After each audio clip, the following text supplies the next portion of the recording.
J'ai fait la connaissance de la revue Historia il y a, disons, quelques dizaines d'années en tant que passionné, en tant qu'adolescent passionné de la guerre du Pacifique.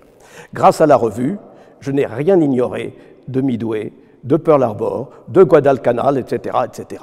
Mais je dois dire que ce n'est pas exactement cette lecture de la guerre du Pacifique qui a influé sur ma vocation historique, puisque en tant que latiniste professionnel, je suis spécialiste de l'Italie de la Renaissance, son histoire et sa littérature.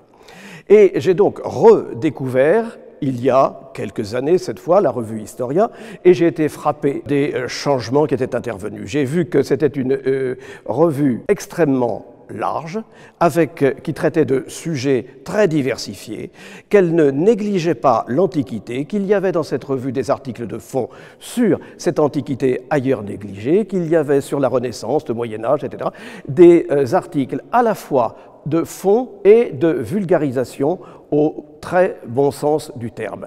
C'est une revue qui informe des débutants, qui informe de grands étudiants, qui tient également informer des gens qui sont des spécialistes de telle ou telle question. Et c'est pourquoi il m'est arrivé assez fréquemment d'indiquer cette revue à un public étudiant, à un public également plus averti des choses historiques, sur des sujets passionnant. Je suis très content d'être ici pour les 110 ans de la revue Historia. Bon avenir, Historia, à dans quelques dizaines d'années.